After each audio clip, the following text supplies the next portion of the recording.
Antes das respostas, vamos a algumas perguntas. Como você acha que deve ser o uso da maconha pela nossa sociedade? Ser considerado crime? Liberado de forma recreativa, como já fazem alguns países? Ou restringir, mas abrindo uma porta para que a medicina possa explorar aspectos curativos da planta? E você é contra ou a favor do aborto? Acha que a legislação atual sobre o tema é muito rígida e que ela precisa ser mais flexível, deixando a decisão de interromper a gravidez para a mulher? Ou pelo contrário, vê na lei atual um atentado contra a vida e que é preciso impor limites, deixando claro até onde vai o direito da mãe e começa o do feto? E quando um gay, um membro da comunidade LGBTI, é agredido fisicamente ou verbalmente, não importa. Aqueles casos, infelizmente, corriqueiros que conhecemos de homofobia. Pois então, qual você acha que deve ser a punição do agressor? Branda, exemplar ou quer pensar mais um pouco? Agora, vamos às respostas. Temas como esses verdadeiros tabus fizeram parte dos debates no Congresso em 2019 e vão continuar em 2020. E, particularmente no Senado, muito se reclamou quando o legislador deixou de ser um parlamentar e passou a ser um juiz. Foi o caso do Supremo Tribunal Federal, que chegou mesmo a dizer que o Congresso era omisso, apesar do Senado ter trazido a discussão para si, inclusive com audiências públicas. Estamos nos referindo ao crime de racismo para os casos de homofobia. E já no final do ano passado, foi a Anvisa que tomou posição sobre o uso medicinal da maconha. Mas é importante destacar também que teve sugestão da sociedade transformada em projeto de lei e que continua sob análise do Senado. Temas sobre costumes de uma sociedade são sempre polêmicos e se tornam mais fervilhantes em tempos de mudanças políticas. Basta lembrar que as eleições de 2018 representaram uma grande renovação do Congresso, ou seja, caras novas, novas ideias, grandes debates. E mais uma vez, destacamos, foi isso que aconteceu em 2019 e deve se repetir este ano.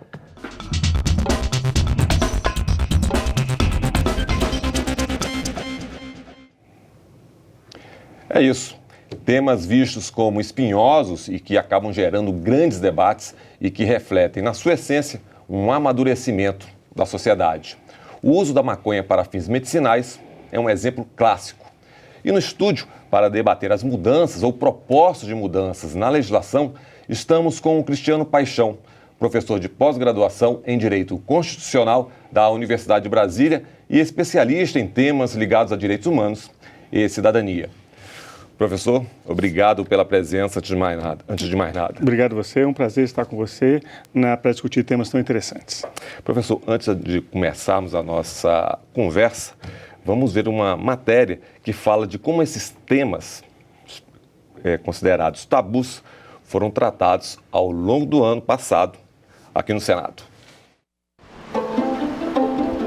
Seja no Congresso, seja no Supremo Tribunal Federal, o tema aborto deu o que falar em 2019, mas a legislação permaneceu intacta. Continua valendo o que está no Código Penal. Aborto só nos casos de estupro e risco de morte da mãe. Em 2012, o STF ampliou essas possibilidades. Aprovou a interrupção da gravidez nos casos de fetos anencéfalos, com má formação do cérebro. O aborto nos casos de gestantes que contraíram o vírus da Zika está em análise no Supremo. Ano passado, o tema foi retirado de pauta. No Brasil, o aborto é punido com prisão de 1 a 4 anos. E a Constituição, que no seu artigo 5º garante o direito à vida, pode ser alterada para que esse direito seja garantido desde a concepção. A proposta de 2015 foi desarquivada pelo Senado no início de 2019 e atualmente encontra-se na Comissão de Constituição e Justiça. No plenário do Senado, debate intenso sobre a chamada PEC da vida. Se nós reclamamos que hoje estamos tendo muita violência no nosso país, e é verdade, o princípio da violência começa no aborto. Nós agora abrimos um debate sobre a possibilidade de proibição do aborto até nessas situações seria, no meu ponto de vista, um retrocesso muito grande. Não podemos esquecer que se nós não avançarmos nessa pauta, o Supremo Tribunal Federal o fará. Eu temo que algum debate venha a suscitar a possibilidade de restrição do que já existe, que são hipóteses de aborto extremíssima que tem na legislação penal brasileira. E as agressões a homossexuais e a toda a comunidade LGBTI viraram crime de racismo. A decisão é do STF, que alegou omissão do Congresso. O incômodo do Senado com a decisão do Supremo foi reforçado porque a Casa já havia aprovado um mês antes, em maio, na Comissão de Constituição e Justiça, o projeto de lei que inclui na lei do racismo a discriminação por orientação sexual ou de identidade de gênero.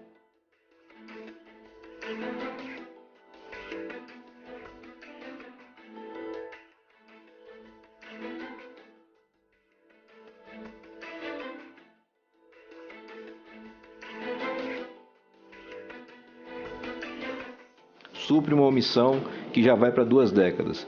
E é extremamente meritório o projeto apresentado por iniciativa do senador Everton.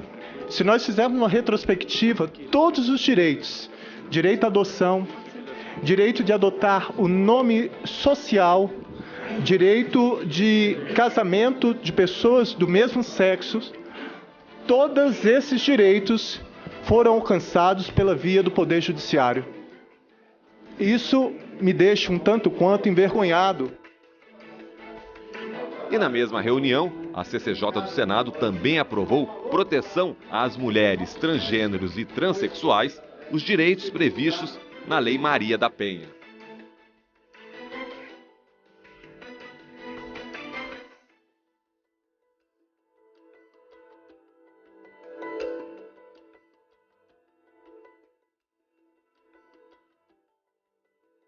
Chegou o momento em que nós temos que abrigar na lei os que são desprotegidos dessa, estão alcançando toda essa violência que comete todo dia contra a mulher e os transgêneros que não têm uma salvaguarda jurídica para tal. Essa população transgênera tem que ter a proteção inserida na lei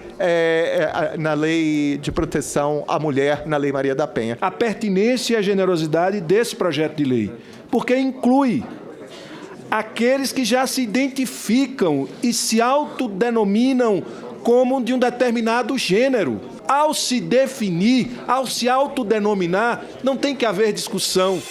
Apesar de aprovadas na comissão, ambas as propostas ainda dependem de uma segunda votação dos senadores, para depois, se aprovadas, também serem analisadas pelos deputados.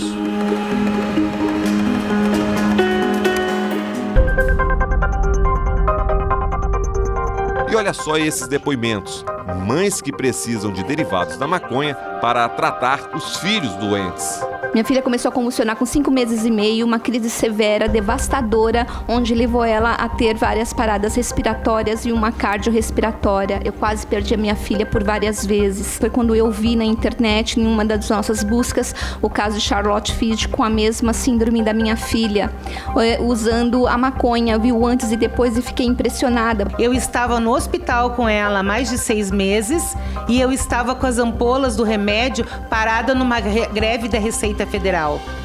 Então não é ter dinheiro e ir na farmácia e comprar, envolve muitas outras coisas. Para debater sobre o uso da cannabis... O debate aconteceu na Comissão de Direitos Humanos. O tema maconha, seus riscos e benefícios foi uma constante em 2019, nas comissões e no plenário do Senado. O medo da dependência e da violência associada à droga abriram espaço aos estudos científicos que apontam que derivados da maconha podem ajudar pessoas com problemas graves de saúde. O Senado rejeitou a proposta que liberava o uso livre da maconha pelo cidadão, mas aprovou a sugestão que faz da planta um auxílio à medicina e agora continua sob análise dos senadores na forma de projeto de lei. vai ser produzido, tratado, fiscalizado como remédio. Não vai mudar a vida do traficante, não vai mudar a vida do usuário, vai mudar a vida de vítimas de doença que precisam de tratamento. Veio da sociedade. Eu não consigo enxergar o Senado, batendo a porta na cara da sociedade. E se no Senado a matéria continua em debate na Comissão de Assuntos Sociais, fora do Congresso, a Anvisa, a Agência Nacional de Vigilância Sanitária, se antecipou ao parlamento e aprovou a fabricação de medicamentos à base de maconha. O cultivo da planta continua proibido. Temas polêmicos, urgentes, que mexem com o cidadão. 2020 chegou. Os debates continuam. Ninguém deve ser vítima de preconceito. E se há algum preconceito em razão da sexualidade da pessoa, é preciso que o Estado, que a lei, puna severamente quem comete esse crime. Mas muito diferente de punir quem comete crime é você estabelecer a cultura, da sexualização precoce, a cultura da ideologia de gênero nas escolas. É preciso separar as coisas. A utilização da cannabis para efeitos medicinais não recreativos, sou totalmente a favor, porque este medicamento tem auxiliado em muito pessoas com autismo, pessoas com epilepsia. Eu sou a favor do entendimento de que a vida é considerada desde a concepção. Se a pessoa comete um homicídio de uma criança, a criança fora da barriga é uma coisa, dentro da barriga, essa criança está dentro da barriga, né? Dentro da barriga seria diferente? Na minha opinião, não.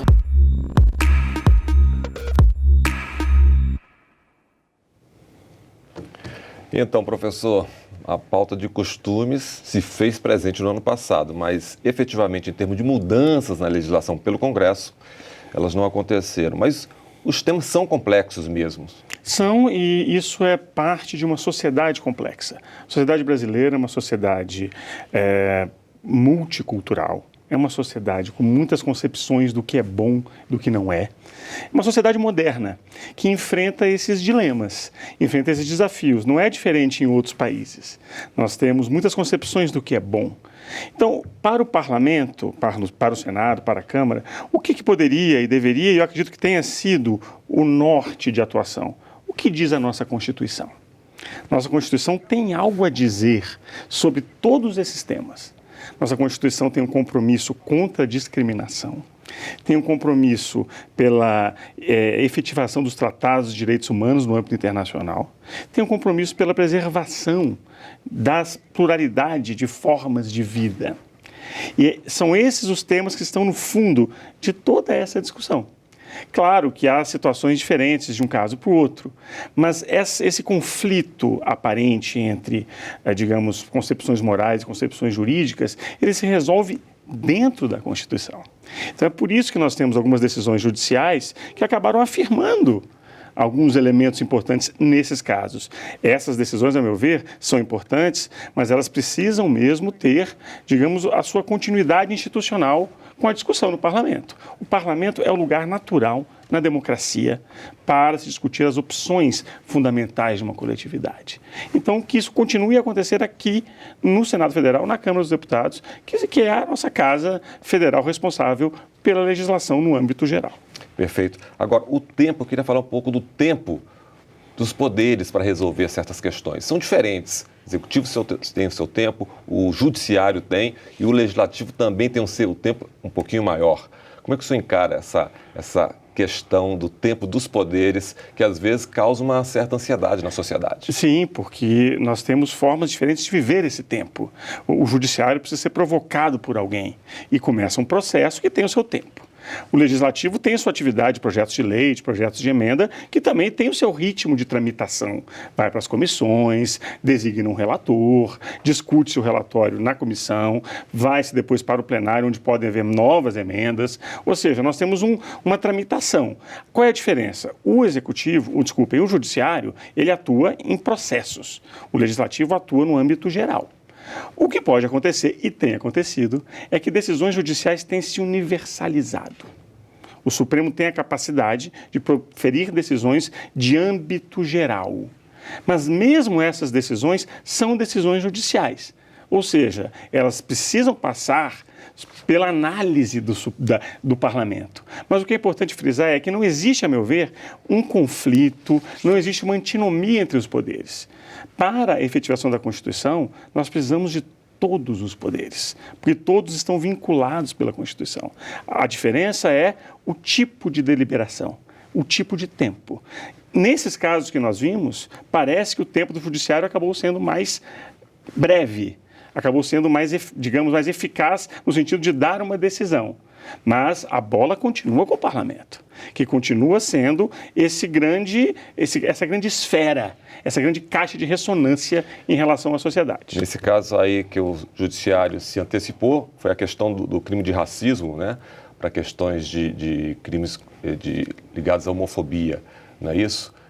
Mas o Senado está discutindo esse tema. Qual é a diferença hoje da aprovação do projeto de lei, desse virar efetivamente uma lei do Congresso, e a aprovação do Supremo Tribunal Federal? A diferença é uma formalização. O que o Supremo decidiu, a meu ver, com razão? A Constituição tem um compromisso contra a discriminação, há uma série, digamos, de públicos que são discriminados e o tipo penal racismo atinge esses públicos. Mas é muito importante que haja uma lei dizendo como atinge. Quais são as penas cabíveis, qual o tipo de procedimento que se deve fazer, como exatamente delimitar um tipo de preconceito ou outro. Portanto, a matéria continua aberta à deliberação legislativa. O que é muito complicado, acho que vai ser muito difícil, é o Congresso dizer não há crime de discriminação quando se discriminam público LGBT. É difícil, porque a Constituição tem esse mandato. Agora, o como se faz, o como se pune, o como se organiza e o Executivo, que políticas públicas devem ser feitas, tudo isso está em aberto e tudo isso deve ser, digamos, objeto de discussão. Com relação à PEC da vida, que entende que a questão da concepção, né, que mudaria, inclusive, a questão dos casos de aborto hoje previstos na Constituição. Qual a sua avaliação? A minha avaliação é que é um caso um pouco diferente desses outros que a gente falou até aqui. Porque o caso do aborto, nós já temos o Brasil como uma das legislações mais rígidas nas possibilidades de interrupção da gestação. Aquelas, como vimos na reportagem, que envolve risco de vida da mãe, ou vítima de estupro. Se nós levarmos as últimas consequências esse raciocínio de proteção à vida para a concepção, nós talvez estejamos violando a Constituição. Por quê? Porque estamos colocando a vida da mãe em risco. Não é todo tipo de fecundação que gera uma vida no sentido de plenitude de direitos, no sentido de organismo apto a ser destinatário de direitos. A ciência já nos mostrou que o início da fecundação é um processo bioquímico que ainda não pode ser chamado, para efeitos de vida civil, de vida. Então, o nosso legislador teve o cuidado de estabelecer algumas exceções, a qual se soma essa decisão do Supremo quanto ao feto anencefálico. Portanto, a meu ver, essa superproteção vai contra a Constituição e é de muito difícil sustentação jurídica. Com relação à experiência internacional, como é que está a legislação lá fora em relação à legislação brasileira? Estamos muito atrasados ou não? Estamos caminhando para e passo? Não, nós somos digamos, a questão de atraso, avanço é sempre subjetiva, mas nós somos mais rígidos. A União Europeia, por exemplo, não discute o acesso da mulher à interrupção da gravidez. Nos Estados Unidos, a mesma coisa, por decisão judicial, inclusive. É um caso de 73, Suprema Corte, Roe versus Wade, decide que é direito da mãe, até um determinado período, 3 meses, interromper a gestação. O Brasil já estabelece hipóteses restritivas. Então, nós não somos, digamos, muito amplos em relação ao direito comparado. E temos nosso vizinho, a Argentina, que está num debate público muito forte sobre ampliar as possibilidades de aborto. Inclusive, uma declaração muito recente do presidente da República dizendo que quer retomar esse debate. Porque houve votações no parlamento argentino no ano passado em que, por poucos votos, não foi aprovado isso. Então, o que nós vemos? Tudo isso depende da mobilização da sociedade. Sim. Há setores que são contra e nós temos que respeitar esses setores, porque eles são representativos da sociedade, e há setores que entendem que esse direito deve ser ampliado. Agora, na medida dessa proposta de emenda que modificaria o caput do artigo 5º da Constituição, eu avalio como uma violação à Constituição, digamos, no seu sentido geral. Com relação a as três temáticas, o uso da maconha, aborto e criminalização da homofobia, no seu entendimento, o que seria mais viável a curto prazo? Me parece que a questão da maconha medicinal está bem forte aí para caminhar no curto prazo, vamos dizer assim. Perfeito, porque o que beneficia esse debate em relação ao uso da cannabis? A ciência. Toda a nossa Constituição, toda a nossa coletividade, ela é destinada a dar melhores condições de vida para a população. Então, nós temos um sistema único de saúde, nós temos uma Constituição muito avançada no que diz respeito à proteção da saúde humana e o compromisso público com essa saúde. Então, se nós temos pesquisas já experimentadas, pesquisas já reiteradas, que mostram que há um efeito, parece ser pouco produtivo proibir completamente.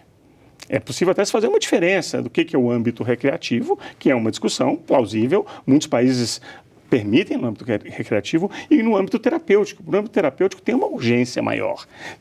Vimos depoimentos pungentes de mães com crianças que precisam desse medicamento.